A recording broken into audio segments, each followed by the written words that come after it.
President, I'll be taking over. The Zoning Board of Adjustment is a quasi-judicial board created by the City of Ames. The board's purpose is to decide on applications for home occupation permits, special use permits, exceptions, and variances to the zoning ordinance. Applications for conditional use permits in the floodplain, requests for reasonable accommodation because of a handicap, and appeals of decisions of the zoning enforcement officer. As a board of the city, we welcome all testimony. We make our decisions based on the facts and evidence as allowed under city code and presented in open meetings. Testimony before the board must be given under oath or affirmation. If the proceedings become lengthy, we may ask that testimony be focused on new facts or evidence not already presented. We ask that you come to the microphone if you wish to speak so that your testimony will be audible and may be recorded. Before speaking, please complete an orange information card, which I believe are located out in the hallway, and hand it to the recording secretary. When you're testifying, please address your remarks to the board. We also ask the proceedings be orderly. The Zoning Board of Adjustment is an independent volunteer board of citizens. We are not part of the city administration. We are served in our efforts tonight by Vicki Fielmeyer as the assistant county attorney, our city attorney, and by members of the city staff, Benjamin Campbell and Julie Goot. The order of proceedings for each application will be as follows. First, an oral statement summarizing the issues and procedural steps will be presented by the staff. Second, testimony and evidence will be presented by the applicant. Third, testimony may be heard from any members of the audience who wish to speak in support or opposition of the appeal. Next, the board will give the applicant and the city staff an opportunity to present concluding summaries and arguments. And finally, the board will discuss the issues and evidence and come to a decision. First thing on tonight's agenda is the approval of the last meeting, the meeting from April 27th, 2022. Do I have a motion to that effect? Move approval. Second. Okay, motion by Bowers, and I should have made a list. Zener. Second by Zener. All those in favor say aye. Aye. Aye. Aye. All right, motion passes. Next item on the list is the request for a special home occupation permit to allow massage practice at 1509 Grand Avenue. Benjamin, take it away. Good evening. The request before us tonight up here on the screen is at 1509 Grand Avenue. The business intends to offer Swedish massage, Tuina, shiatsu, and Thai massage acupressure. I did have to look some of those up, but they are all various types of massage. The use falls under the category of physicians and other licensed medical practitioners. The applicant did provide documentation that she is licensed by the state for massage. The property does contain a one-story single-family home with a full basement. The assessor lists the square footage of the house at 1,238 square feet, and the property does have a detached two-car garage with space for maneuvering, so you can pull straight out of the driveway instead of backing into Grand. No modifications are proposed for the property. The applicant has stated that there will be no outside employment, that no changes will be made to the dwelling, that in the report, I say one bedroom. I did discuss with the applicant's representative after this report was sent out, and she said that they'll definitely meet the 25%, but it might not be in the bedroom. It might be in the living space, but still the total square footage would be less than 25%. That there's no sign currently proposed, that there'll be 1 to 3 client visits per day, and there is no other home occupation here. We did send out notices to property owners within 200 feet, and we did not hear any responses either for or against, and staff does recommend approval. Thank you. Any questions for staff at this point? Okay, is the applicant present? Would you like to address the board at all? You don't have to, but if you want to, you can. Go ahead. Did you fill out a card? No, I didn't feel it. I just want to say that I am I'm sorry. Can go ahead and come up. The microphone. Go ahead and come up to the microphone. This one over here. This one? Yep. Sorry. Do you swear or affirm to tell the truth? Yes. Okay. So what is your name and address? My name is Shu Huang, and I live at 2109 Cornflower Court in Ames. And I am a sister of the Kwang Chen. The applicant is my sister-in-law. And since they don't speak fluent English, so I am here in case the staff member have question to ask. So I have nothing else, we just follow planning's recommendation. So Okay. Does anybody have any questions for Xu Huang?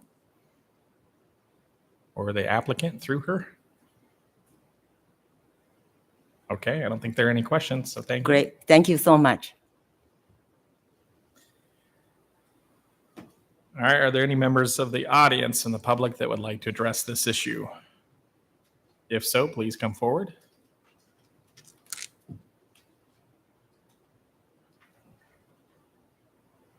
All right, being none, we'll close the public portion of the hearing on that motion or on this agenda item. Any other things that we need to do, follow up from staff or the applicant for this? Okay. Do I have a motion to, a proposed motion based on this agenda item?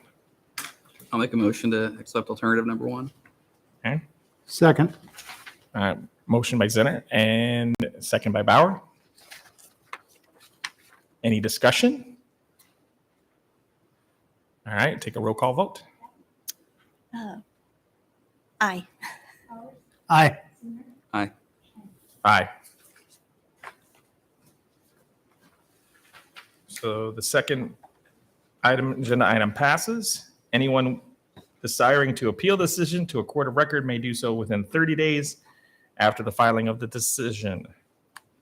On to our third item on the agenda, which is a request for extension to reestablish a non-conforming use.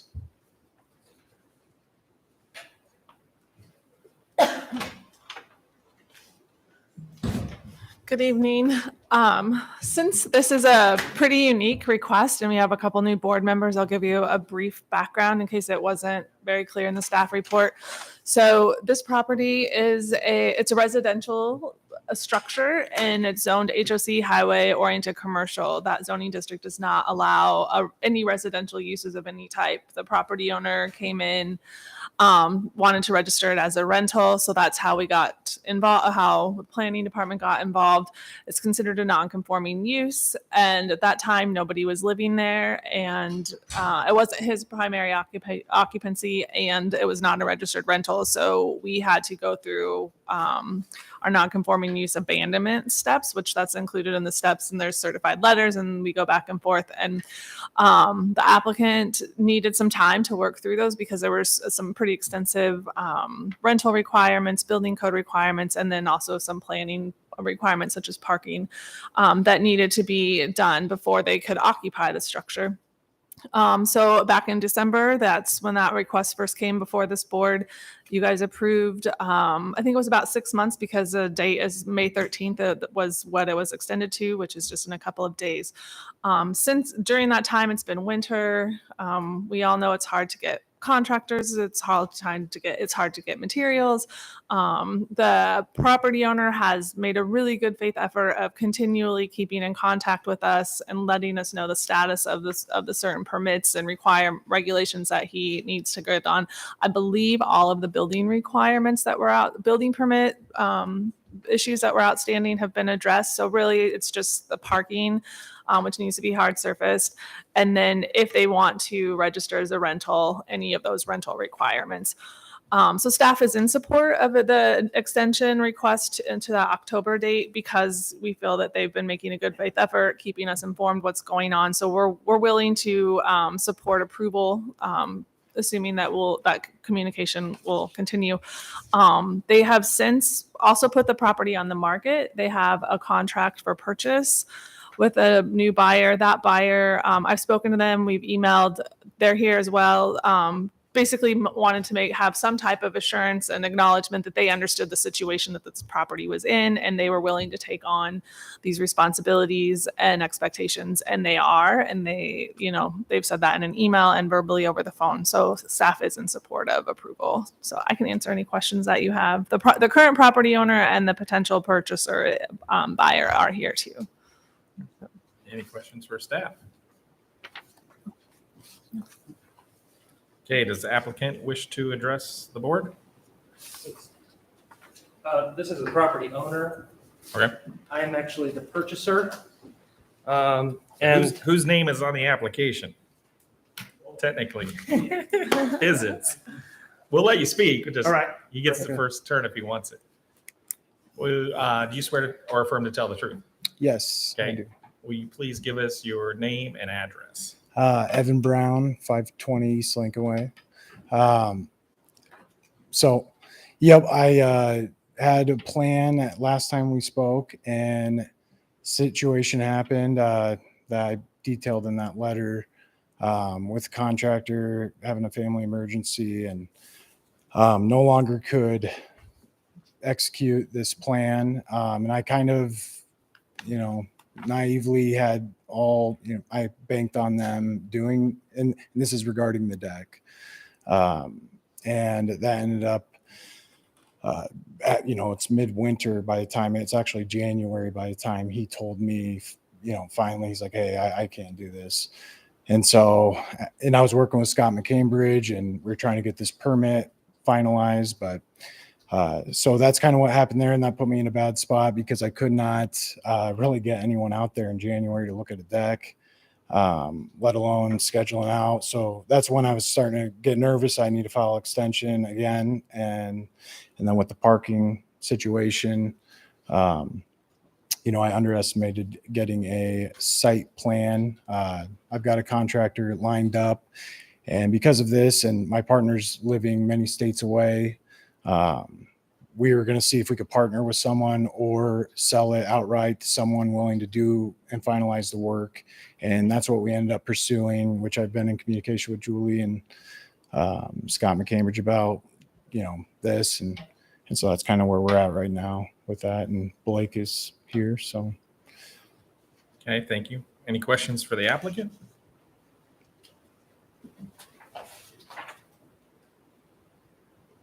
Okay, thank you.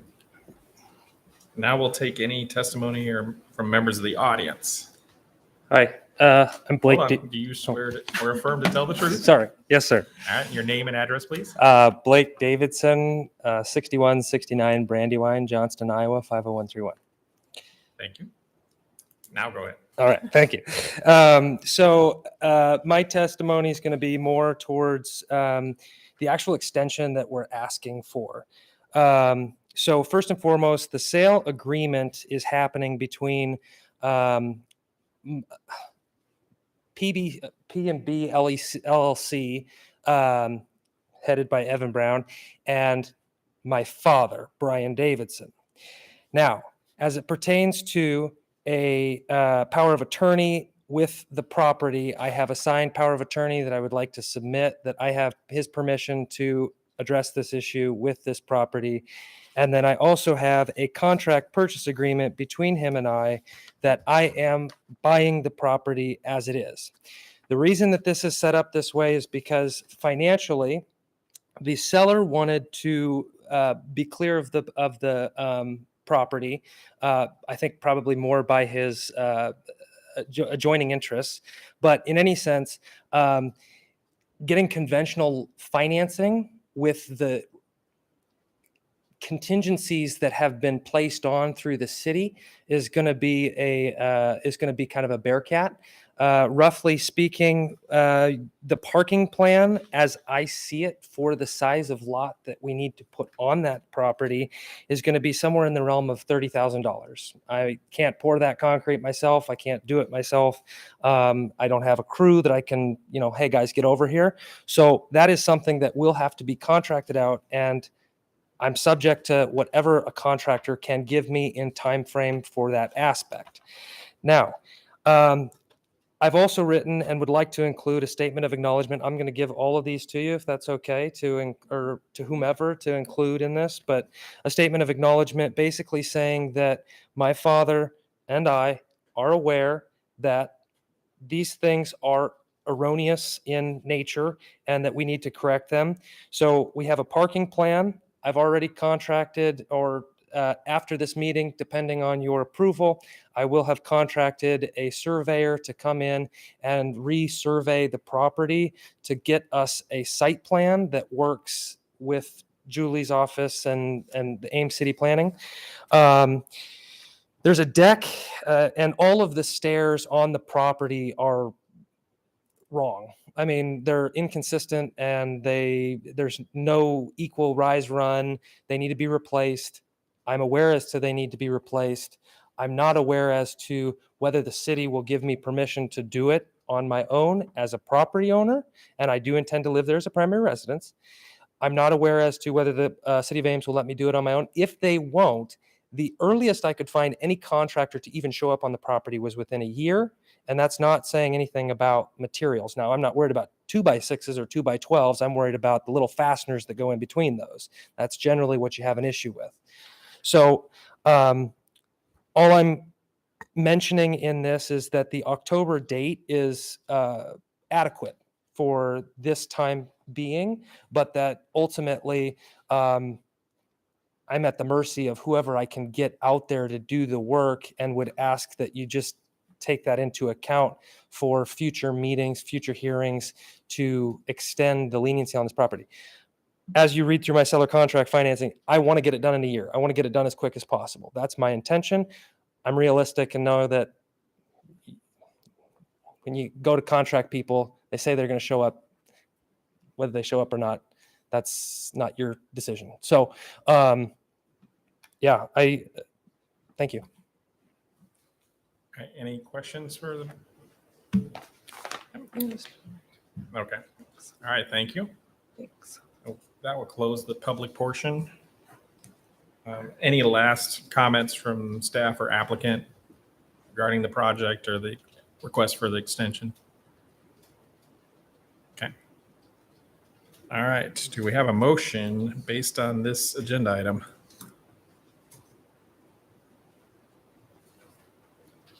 I'd make a motion to approve alternative number 1. Okay. Alternative 1, which would be an extension of the request until October 26, 2022. I'll second. Okay. Seconded. Roll call vote. Aye. Aye. Aye. Aye. Any person desiring to appeal the decision may do so to a court of record within 30 days after the filing of this decision. As there are no other items on the agenda, I will entertain a motion to dismiss. Move adjournment. Bowers moves. Second. Zener second. All those in favor? Aye. Aye.